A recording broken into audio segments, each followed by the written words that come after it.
Boa noite. Estamos iniciando mais um programa Descomplicando o Direito. Como todos sabem, o nosso programa é direcionado a estudantes de direito que sintam dificuldades em algumas aulas. Toda semana a gente escolhe um tema. O tema escolhido essa semana foi Direito de Família em Roma. Isso porque durante a semana a gente recebeu muita pergunta dos estudantes de direito da FAINOR, mais do primeiro semestre, que eles estão fazendo agora História do Direito. A gente pode falar um pouco antes sobre o direito romano, antes de convidar os nossos entrevistados. No direito romano arcaico, a família se encontra inserida num contexto mais amplo da gens, integrada por todos os chefes de família e seus dependentes que descendem de um ancestral comum.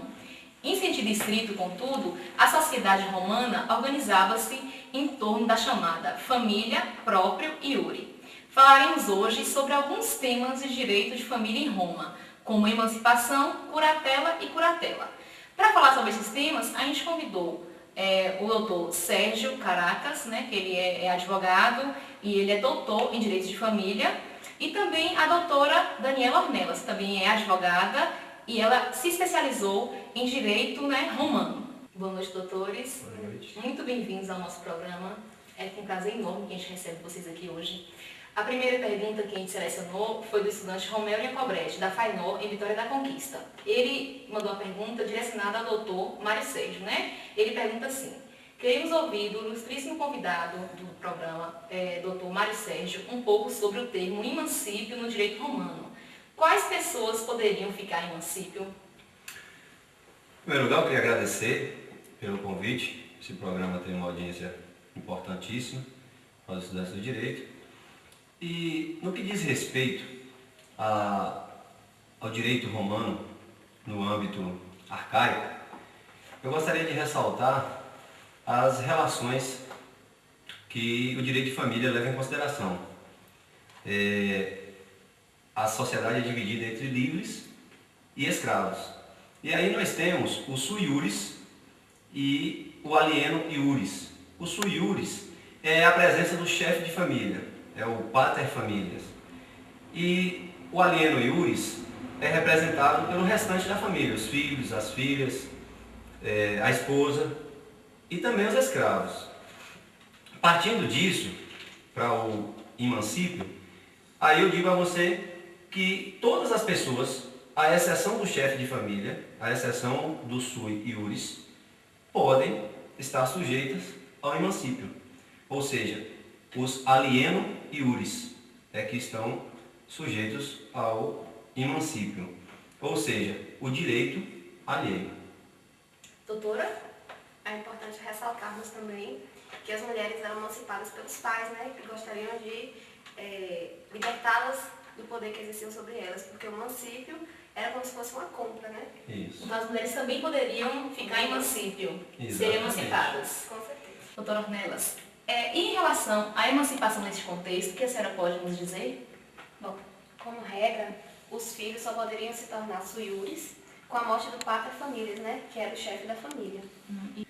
Além disso, os descendentes na condição de pessoas emancípio, caso fossem manumitidas, também tornavam-se sui iuris. Na realidade, a emancipação liberta os filhos do pátrio poder. Eles deixam de ser alieno iuris e passam a ser sui iuris. Doutora, recebemos um e-mail da estudante de Direito da FAINOR, Areli Cho Sa. Assim, a tutela é um instituto que tem por objetivo proteger os órfãos, enquanto não forem suficientemente maduras para agirem por si próprias, modernamente denominadas incapazes. Estou enganada ou já existia a tutela? Como funcionava essa questão? Então, vou responder essa pergunta para a Areli, Sim, está correta. Já existia a tutela e acredito que muito mais usada do que nos dias de hoje. A tutela recaía sobre impúberes e mulheres, em qualquer idade, ainda que fossem casadas. A tutela dos impúberes se justificava por, não obstante, ostentassem condição de pessoas, sui iuris. Em razão da idade, não tinham condições de agir por si mesmos. Em relação às mulheres, esse fato se explicava pela debilidade inerente ao sexo ou pela sua inexperiência nas coisas do faro. Pois é, a tutela podia ser testamentária ou legítima, sendo a testamentária escrita ou verbal. Na ausência da testamentária escrita ou verbal, utilizava-se a legítima, sendo instituído por tutor o agnato mais próximo, ou seja, o parente mais próximo. Temos aqui mais uma pergunta do estudante Pedro F. Feijão. Ele faz diretamente para o doutor Sérgio. Pede que o senhor comente um pouco, doutor, sobre a curatela, que era o Instituto dos Direitos de Família Romana. A curatela era um instituto voltado para a proteção daqueles que, mesmo sendo púberes ou não sujeitos a apóstates, ou seja, a manos ou emancípio, seja pela inexperiência, pela imaturidade ou por doença mental, não tinham condições de agir por si próprios. Eles não tinham autoridade sobre si. Doutora, alguma coisa a acrescentar? Bom, eu gostaria de acrescentar que a nomeação dos curadores não pode ser feita por testamento, mas por magistrados romanos. Contudo, caso seja feita em testamento, a nomeação do curador poderá ser confirmada por decreto do protetor, magistrado em Roma ou do presidente das províncias. Poxa, nosso tempo acabou, doutores. Tempo mais curto, a gente tinha que ter pelo menos umas 3 horas, para responder todos os questionamentos dos estudantes. Querem fazer algumas considerações finais? Aí o direito romano exigiria pelo menos essas 3 horas, mas Felizmente, estamos à disposição. Obrigado. Agradecer pela oportunidade de estarmos aqui e sempre que precisar. Chamaremos mesmo vocês, viu? Falar de direito, de família, direito romano, estaremos convidando vocês. Tranquilo. Bom, gente, na próxima semana a gente vai ter o tema aqui, direito tributário. Então podem enviar as suas perguntas para o nosso e-mail, podem ligar aqui para o programa, que a gente também terá mais 2 especialistas na área. Boa noite.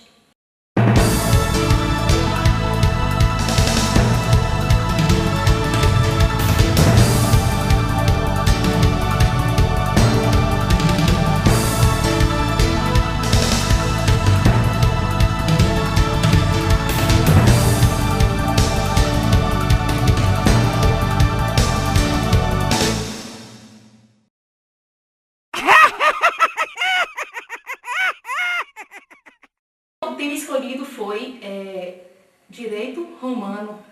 Volta. Volta. Boa noite, doutores. Muito obrigada pela... A pergunta escolhida foi de Romelian Cobretti. Ele pergunta direcionada ao Sérgio. Por si mesmos. Em relação às mulheres, bom, esse fato se explica pela Agora. Doutora, recebemos uma questão também da estudante Areli Shaw Sá. Ela mandou dizer assim... Não, dizer assim não. Ela mandou dizer, cara. Me mandou dizer assim. Oi, Cíntia, eu vou responder para a Areli, diretamente para ela, Sim, não gostei não. Oi, Cíntia, não foi.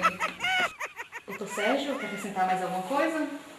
A tutela podia ser testamentária ou legítima, sendo a testamentária escrita ou verbal.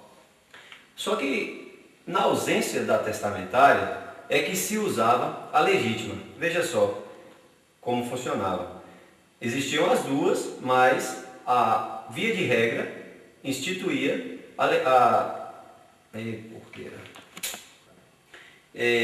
quando não havia o testamento, as pessoas